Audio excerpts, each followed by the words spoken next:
Ken Childs, I want to first say thanks for being with us today. We really appreciate you giving us some time. Um, Let me, you're a private investigator, and I think that there's a lot of times what people think private investigators do versus what private investigators actually do, right? So, for the Yeah. sake of our audience and sort of in the vein of our Deviant Summer School series, um, what is sort of private investigation 101 from your perspective? So are we talking like one-on-one what we actually do? Yes, yes. Okay, great. Yeah. So what private investigators actually do are background checks, locating witnesses, witness statements, surveillance. That's kind of our bread and butter, surveillance. There are also maybe some special niches out there where Yeah. I've got a buddy that just strictly does intellectual property and he's globally known. And what's involved in that is, let's say, like undercover purchases of fake Viagra or Nike golf club that's knocked off, Levi jeans. So he specializes in that. Um, so it's kind of like a pretty big world out there. But the misconceptions are when you're watching TV and you see us planting audio devices, hacking cell phones, what did I see? It was like on Bosch recently, and there was like a listening device that was the size of like a Tic Tac. It's like, oh my Yeah. God, thanks for just scaring the hell out of the public. That's great. Yeah. And what's interesting is that you are, and correct me if I'm wrong, but you are the rare private investigator that was not a detective or a police officer, correct? Correct. Yeah. So, you know, because and understanding detective work and private investigative work, a lot of that I imagine involves navigating state laws, federal laws, all of the various sort of like ways those don't intersect, right? And knowing that and staying inside the lines, as it were. Um, Talk to me a little bit about when someone calls you and says, I've got a problem. I need to hire you to do X. And I know that there's a million different things you guys do, but take me through the steps of like what's the onboarding, what's the process for a private detective? Yeah, so our onboarding, I mean, basically, like if you're just talking about a cold call out of nowhere, I gotta just basically suss it out, I no longer do the like, oh, hey, I'm looking for a lost relative. I just, with today and how much fraud and deception and sketch is going on and stalking is going on, I just like pump the brakes right then and there. I'm not doing that. Because sadly, another impression is like people think we know it all, right? And the reality is, I'm taking a cold call. All I know is I'm talking to Brian, I'm talking to Lisa, and I kind of have to take their word for it. Um, so with that, I'm not going to really um, do anything that I find a little off-putting, right? Like I'm not going to just sell someone's information. If they're insistent on it, and you can tell that they're legit when you say, okay, well, I'll look up so and so for you, but I'll make contact with them and pass your information on. And then at that point, like, oh, okay, that's legit, and I'll give them a little price and we'll get started. But then when it comes to other cases, let's say like insurance fraud or whatever, like just because of how many years of experience I have, like I know within seconds if the call's legit and we just move forward. And so what are talk to me a little bit about some of the you mentioned your buddy that does intellectual property. Um, what are sort of the different lanes in the private investigation space, and which one do you occupy generally?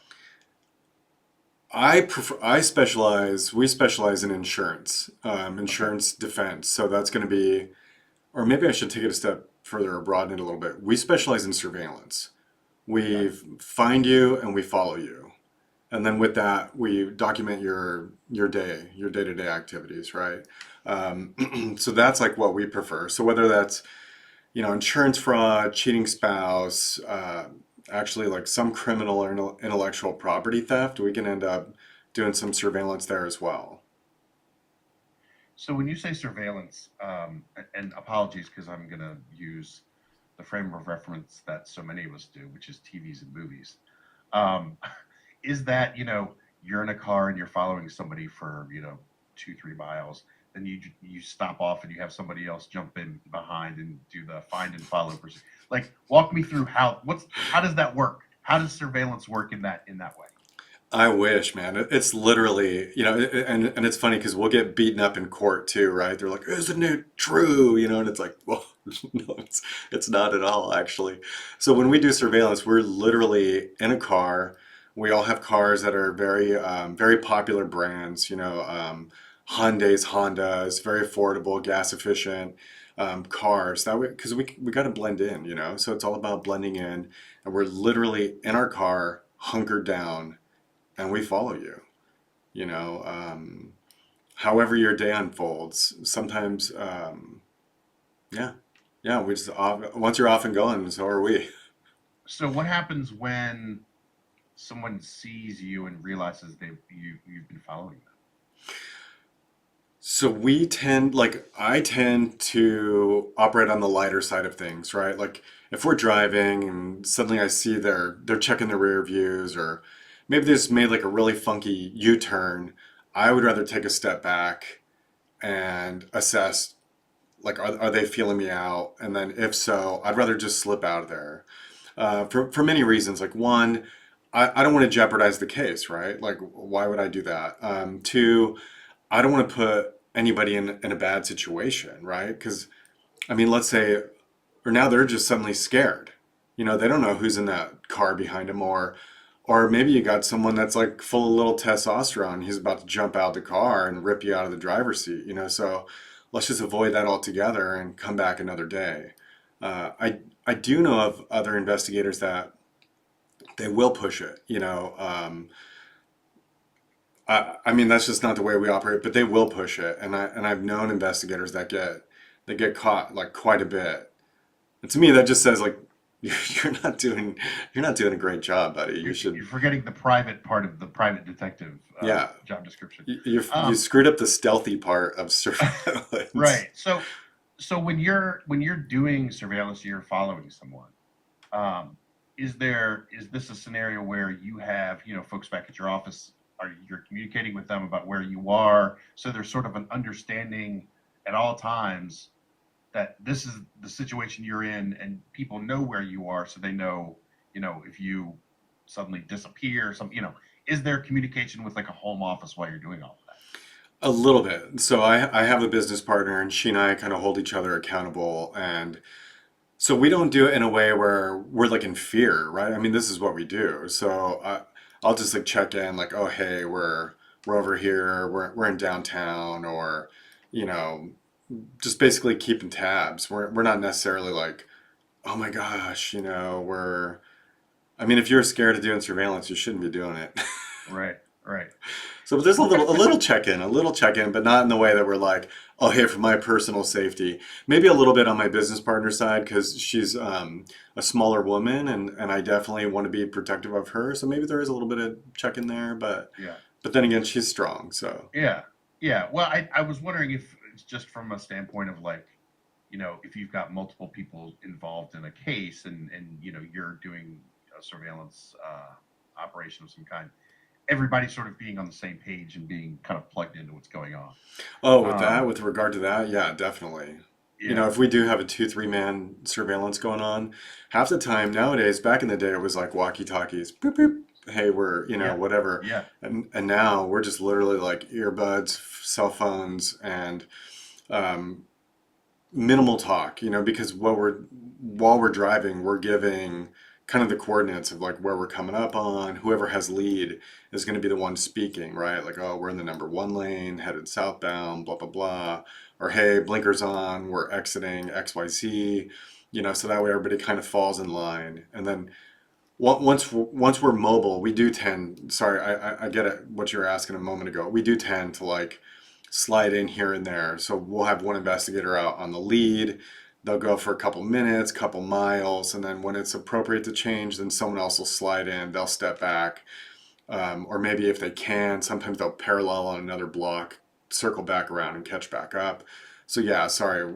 So that's kind of how we do operate. Yeah. Okay, so yeah, so talk to me a little bit about you used a couple of phrases earlier that sounded sort of like PI speak, right? you're talking about the lane and like I guess what I'm trying to get to is like what's when you go on a job with multiple people, like what's sort of the template that you start with and then you adjust as the surveillance goes. Um, Typically we're all kind of on the same. I mean, most of my people and other contractors that I use with me, we're all on the same page. So, we're all sitting around bored, probably talking trash to one another. And the second things get mobile, everybody shuts down. They're all quiet and ready to go. We'll have someone parked, you know, over at one intersection because they're going to likely exit that way. We'll have someone with eyes on them. So then that way we could say, like, oh, hey, Ken's exiting the house. He's wearing black polo, blue jeans, white sneakers, and he just jumped into like car with California plate A, B, C, D, E, F, G, get ready. And then, okay, once things get moving, it's like heads up, people. I may not move. The lead may not move at that point. And then we'll call it out to the other investigators. The other investigators may close in, follow out. The lead will then slip back around and catch back up. Because that's the last thing Okay. you want. I mean, when you're doing a one man, it is what it is. You just got to Sure. roll. But then if you're doing two, three man, two, three person, then once that car backs out and takes off, you don't want to like, right Yeah. along with them, you know. So So, how do you know a job's going to be a one or a two or a three man? Like what kind of goes into the deciding factors of like why a job may require more than just kind of, a stakeout, hanging out, doing it as a one man situation? so I would say like my experience would dictate that. Let's say we're in Beverly Hills and you have these massive estates and empty roads and big curves. So that's definitely going to require a two, three person, right? Because you, you know it's just like they're empty streets with big curves. So you got to have someone sitting way back um, to recognize the car coming down or down the hill or out of the cul-de-sac or whatever. Or let's say they live on top of the hill and there's like multiple ways that they could exit. So now you need someone over here and someone over here Oh, right. to Yeah. to catch up, and then the second person will then whichever way it goes, one will catch up with the other. Yeah. And so then that's how you would perform surveillance that way. Um, and then maybe if anything kind of sounds sketch, or if an insurance company straight up says like, hey, we've worked this person like multiple times, we haven't gotten anything, or hey, actually they've been a little hostile, like they picked off another investigator, they're a little hostile, then at that point we'll definitely try and get a two, three man team out there. Yeah. Um, have you ever been in a surveillance operation that's gone sort of, I don't know if haywire is the right word, but gotten a little bit dicey? Yeah, years ago, oddly enough, and it wasn't even the person that we were watching. So we were in a very bad neighborhood, and this person was claiming injuries like he couldn't lift. It was really, really like a small amount. Let's just say for sake of conversation, he couldn't lift 5 pounds, and his activities were he couldn't bend, stoop, blah, blah, blah, blah, blah, right? The laundry list. And I remember him being in the front of his home with like a pickaxe. I mean, this guy was like, like working, getting to work, and a lot of shoveling. And that's over 5 pounds, and the activities like far exceeded what he was claiming. And Sure. the only way we could capture film was he lived in like this like a little T intersection, and there was no cars parked here, but there was a little alleyway. So we were in the alleyway shooting across these two houses into like his home here, right? Into his front yard. Well, there just so happened to be someone in the alleyway that my investigator was like watching. He's filming, he's watching this way, and he didn't really like pay attention to behind him. So suddenly this like guy full of bravado comes pounding on his car. So the investigator's like trying to shut it down, like, hey, it's okay. It's okay that I'm here. And then the guy was relentless, like he wouldn't give up. Suddenly, another person then comes. We just hear screeching. I was there, and we heard screeching. And this big like SUV comes swinging around the corner, like straight out of TV, and just practically rams the investigator's car. Just slams the brakes, barely misses the car.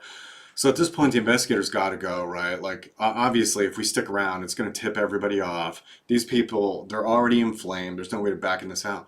So my investigator leaves down the alleyway. It's the only way he can go. I remember looping up behind him.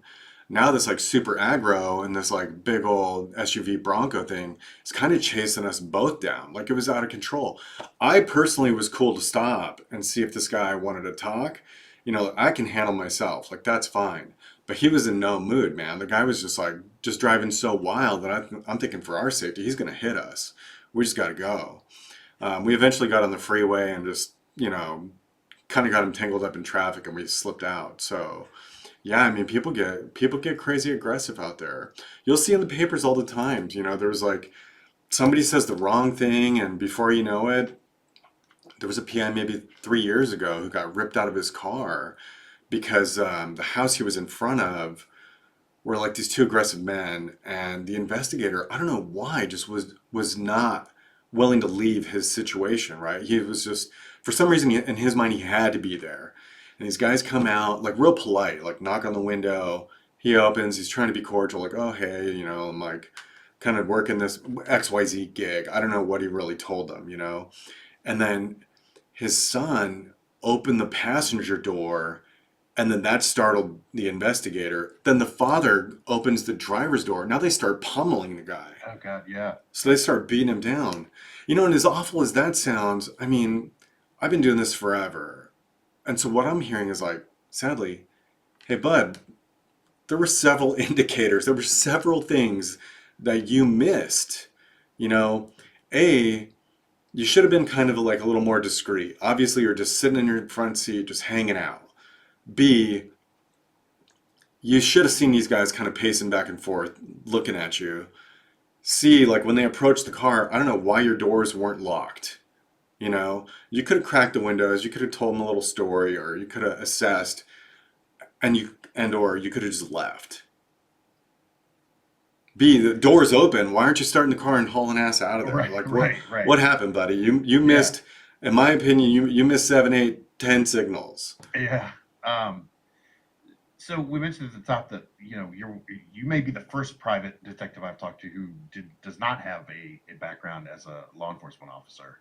Um, I'm curious, and I've always wondered this actually, what your experience is like when your work intersects or rides up alongside law enforcement. Because I think sometimes there's always like this sort of a push pull between law enforcement and private investigators. Has that been your experience, or what is that dynamic like working in concert? Yeah, like the bigger egos prevail.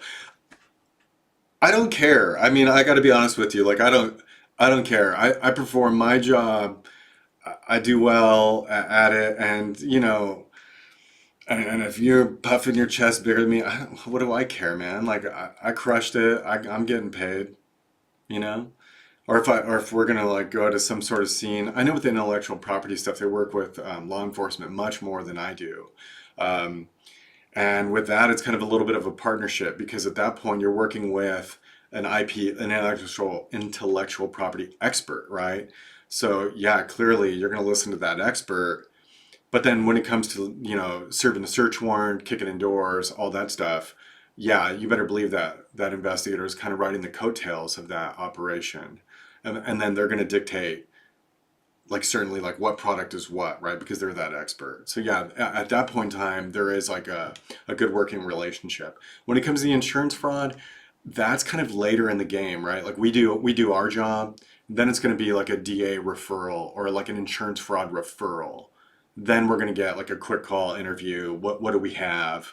Stuff like that. And then, at that point in time, it's pretty much the insurance companies and the detectives will kind of be in that later stage of wrapping it up by the time they bring us in.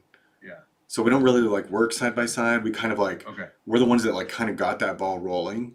Yeah. Then they'll piggyback on it and really do what they got to do. Yeah. I'm really interested in the surveillance part of this because, like I mentioned before, I mean, you got because you're private, you've got a lot of things like law enforcement can do wiretaps in certain ways, and there's all kind. They have access and ability to do a lot of things. And again, correct me if I'm wrong, that you don't have because you're not. You are bound by the fact that you're not law enforcement, right? Right. And so, what are some of the things? Like I'm trying. Like, are there some examples you can give of like you're not allowed to do that, but law enforcement is, so you have to figure out sort of like a different way through. Yeah, so mainly it would be all the wiretapping, right? Yeah. So law enforcement can do all of that. Law enforcement can serve search warrants, kick down doors. Law enforcement can do that. Like PIs cannot. Um, PIs can't arrest somebody, but they could as if it was a private citizen's arrest, right? So this So like, actually exists. It's not just something we've all heard about as an urban legend. right, but why would you? I mean, you're taking on all the legal responsibility, and if you're wrong, you better Yeah. believe, like, not only are they suing you, whether it's right or wrong, you're gonna eat it. Yeah. So is it So recommended? No. well, right. So it's an interesting point because like can you kind of give me the basics of like a citizen's arrest? Like how does that work? Like if I wanted to arrest you as a citizen's arrest, what do I need in order to do that? You need to see me commit like a pretty strong misdemeanor and or a felony. So the Okay. misdemeanor has to be done in your presence. The felony has to be under like a kind of like a little bit of a lower bar. Like let's say you hear gunshots ring out at the liquor store and you're out front and you see the person exit the liquor store with the gun. I mean, not that you're going to probably jump on that, but at the same time, it's a reasonable assumption that that person's has robbed the liquor store and gunshots ring out due to them. So you could technically take that person into citizens and citizens arrest them. I mean, obviously that's a pretty extreme scenario, but that's just to kind of make it clear. And so I wanted to go circle back to some of the challenges, if you can think of any, like some of the challenges you have that law enforcement doesn't, because they obviously sort of have, a fast lane to a lot of things, and you just have to kind of follow the rules, as it were, right? Yeah. Well, it's not even about the rules. It's basically like time and money, right? Like you're dealing with law enforcement. They got nothing but time. If they're following someone, they're following with like six, seven people on the ground plus a chopper. When it comes to the private sector, you're looking at them. I'm the whole team. I'm the A team. That's it. Maybe we'll go 2, 3 man deep, but then again, you're talking private, so people have to have the budget to do that. The insurance company has to want it, has to have the budget to do it. And typically it's like, hey, we got, a $3 million, lawsuit and it's cost us like XYZ. Here's 2 days of surveillance. You're like, So, so I have to ask, how did you get into this business? so the long story short was I was trying to do the community college work kind of thing in LA, right? So I'm in Pasadena doing my thing, and I don't know. I kind of came to this realization that like, man, it's gone a little slower than I'd hoped. And as I was just reassessing, like, what am I going to do in life? I was kind of going the law enforcement route. And one morning, it was like Sunday morning football. This guy came into the bar, and there may be maybe like 10 people in the bar, and this guy comes in and he's blasted. Like he's already just wasted. And there was one girl just kind of like hanging out, probably waiting for her boyfriend or something, just hanging out. This guy just, tattoos, cut here, teardrops, like the whole, like it was nasty. It was like right out of a movie. And he goes like right up to her, he's all about her. He can barely like form a sentence. So I tried to slip in. I was trying to be cool about it. Like she was like my girl kind of thing. And, the guy was like not feeling it. And just real quick, we just started exchanging words. And so a couple, he kind of threw a couple punches. I slapped him like right out of the movies, right across the face. Threw him in a chokehold, drug him out in the middle of the street. When I came back in, uh, there was a table, a group of four guys, and they were like, "Hey, buddy, we got to talk to you. Like, sit down." And that was literally my intro into the business. I had no idea investigators even existed. I didn't know what it was, and I literally started the like following week. So you were just being a hero. I guess, yeah. Like I was lucky, it was like kind of two factors. The guy was blasted, A, and like B, I kind of know how to take care of myself. So, so it was like it worked. Thankfully, it worked out. And yeah, and they offered me a job. And day one, I'll never forget. It was like 3 a.m. I'm meeting someone in some creeped out van. Brought my lunch with me, and we got to this like apartment in the desert, like a 2 hour drive, 3 hour drive. It was like crazy, we get there at like, 5:30 in the morning, and this big barrel dude comes out of the apartment with a lunchbox, and phew, off we go, man. Like before I know, we're out in the middle of the desert, like literally dirt road, middle of the desert.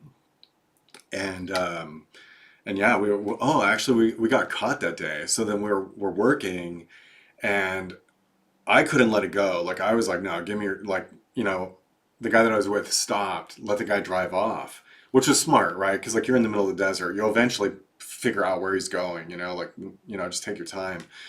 And so then I was like, give me the camera. There was a huge construction site. So I literally was like low crawling in the bushes, leaned the camera off into the shrub brush and just hit record and just got this guy like out on this massive land mover, which was exactly what he was saying he couldn't do.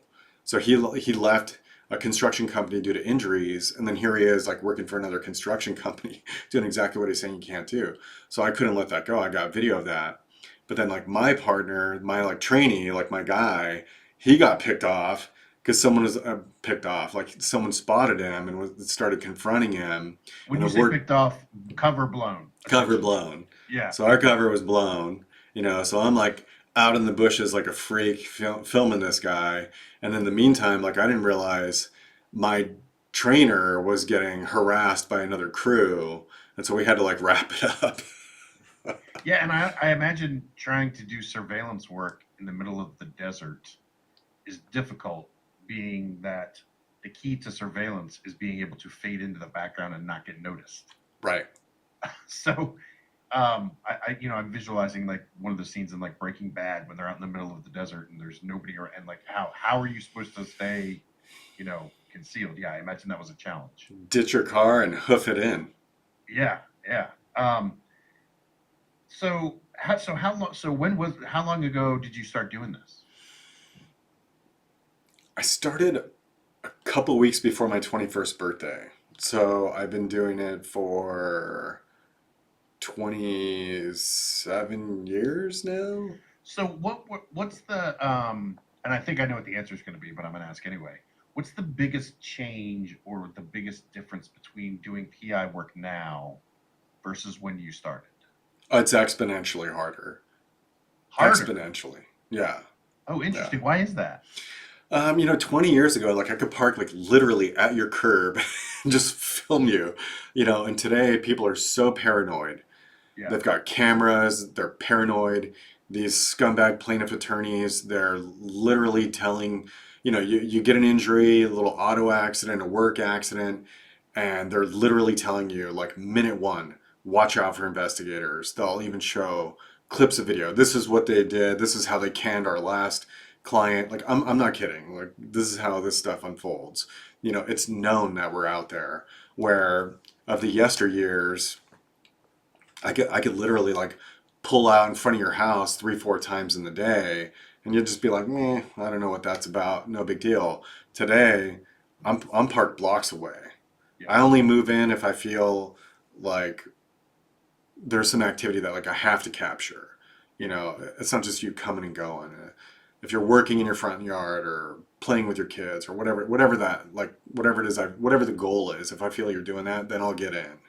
Yeah. But if not, I'm more of the mindset of I'd rather let the day unfold.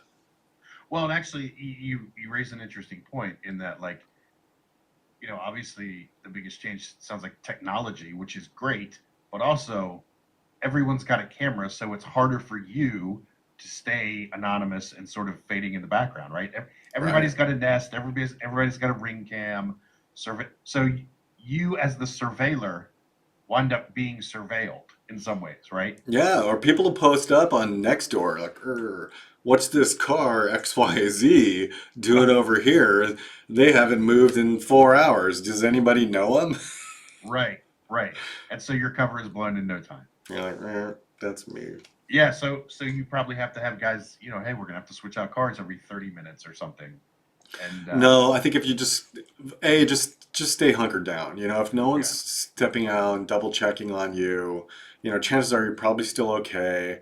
I park far enough back where, again, like I don't feel like the people that I'm surveilling would just step out of the house and go like, oh, look at that car. Like I'm far enough back that, you know, um, that I feel like we're fine. Same thing with my partner. She's under the same mindset too.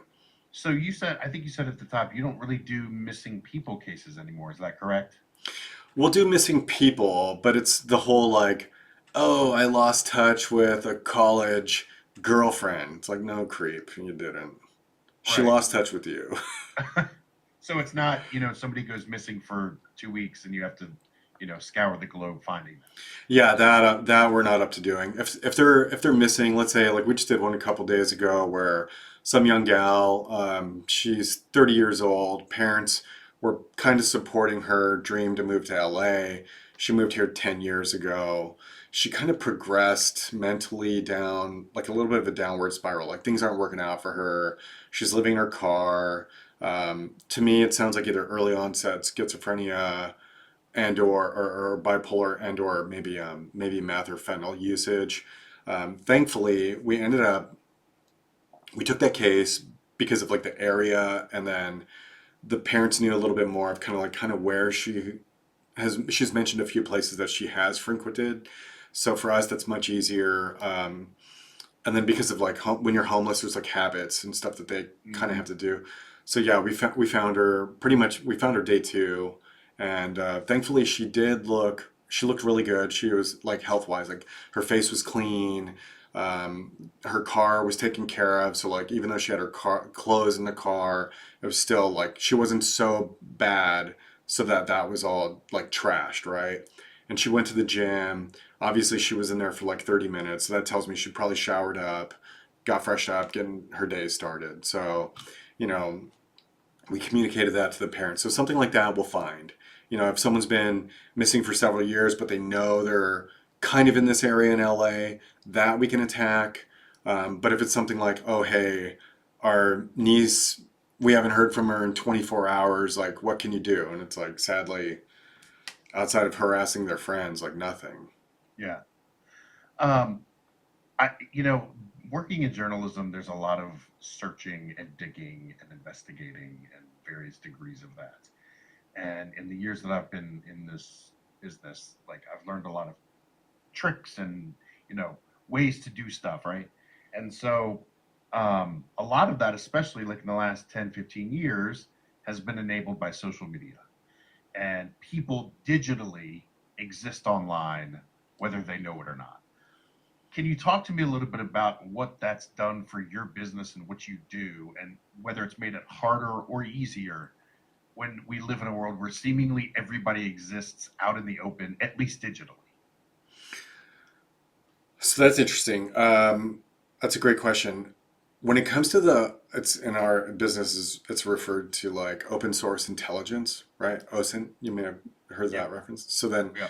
actually, I have a gal that just exclusively does that, and she works for maybe a handful of investigators, and she's really unique in the way that she has a disability, so she can't hear and she doesn't speak. So her niche is literally online social searching, and she's amazing at it. So yeah, we find people that way. We also can give like a nice report if they're active, like this is what they're doing, what they're up to. When it comes to criminals and identity theft, that's different. So Yeah. when we start running data, and what I mean by data is like your LexisNexis, your you know TLO, Del Point, blah blah blah, whatever the companies are that like sell this stuff, right? Yeah. Now that information shows up vastly different. So let's say you look me up and you're going to see, okay, well, here's Ken. He's had a couple of apartments. He's got a house, like, and you look at it and you look at the timelines and you're like, oh, okay, that like lines up. I'm sure he's here, no problem. That's what a normal person looks like. But if you're looking at someone that's into like theft or credit card theft and or they're like a fraudster or scammer, then they're going to be 30 years old and or 25 and they're going to have this laundry list of addresses and they're all current. Boom, boom, Yeah. boom, boom, boom, boom. You know, Irvine, LA, Newport Beach, LA, bop, bop, bop, bop, bop. And it's going to be like a couple big clusters. And they do that because A, they probably don't want to get caught. B, they've got to legitimize these addresses so they can mail something there, right? So they did some credit card theft. Now they got to buy something with that stolen credit card, mail the project to a legitimate address, which will be like friends and whatever. And so they can go pick up that device and then sell it on Craigslist or whatever they're going to do, right? So then that's what, and then like an identity theft person looks like, a credit card theft person looks like. It's just like a hodgepodge of what the hell. Yeah. So you can tell based on the report what we're Yeah. dealing with. Oh yeah. Yeah. I, you know, in your time of doing this and this work, I imagine you've learned a lot about people and the way they behave. Yeah. What's an example of something you've learned about the way people behave? I mean, you see people just doing, you know, all kinds of things. Like, are you in the phase of your life after doing this job where you're like you don't trust anybody ever, or just I don't know. No, What are no. your thoughts on that? No, when it comes to that, I mean, I'm open and easy, man. Like if like right out of the gate, we're cool. If we lose trust or there's some off vibe, then I'm cool. I'm out. Yeah, It's not like or let's say like when I was single, it's not like oh my gosh, are they cheating on me? Like like what do I care? I'm a normal. Not what do I care, but like I'm a normal person. I'm not gonna hold people to like what I see is all sketched out. It's yeah, like, but if I sense something, then I'm out. Yeah, but I'm not going to hold him to that. But what I have learned with human nature is that let's say for like cheating, for example, like if you really feel like it's going on, chances are it is. Especially women, like their intuition, like if they feel like their man is out there cheating, let me tell you, she's got you. Just boil it down to how to get you. yeah. So they're usually right when they think that's what's going on. Yeah, if I get a call from a female client, I'm like, okay, well, all right, let's dial this in. When it comes to men feeling like women are cheating, I kind of feel like half the time the man has something going on and they're kind of projecting that on to her. Um, so there's a little bit of that, and then and then we'll just like see how that unfolds. When it comes to um, let's say like a hostile termination, and they really think something's going on, hell yeah, hold on tight. Yeah, I'd say maybe 60-70% of the time they're gonna stay hunkered down in their house, right? 3 a.m. you're just gonna see the glow of the cigarette on the front porch. And then you got the other like 40-50% who can't let it go. They're gonna start driving by the business, they're gonna drive by the CEO's house, they're gonna I've seen someone show up to work and just start slashing tires with a hunting knife. Like I've seen that. So it's kind of so like their immediate like little past could yeah, yeah. likely predict their future. Sure, sure. Well, I always like to end our conversations for this series. We talk to a lot of cops and detectives and FBI guys and various investigators and various colors and stripes. And I always like to know, of all the TV shows and the movies that portray the work that you guys all do, from your perspective, what's the one that's the most spot on and accurate? Oh my gosh. You caught me off guard with that one. What's the show with what is it like the dude? What is he from like way back maybe the 80s or something like that where he was just like kind of an asshole and he was just, like a little, would just bluntly ask like offensive questions and people would, you know, I don't beat recall. him Must have been up. before my time. It's like, he's the dude, man. He's the dude. Like that.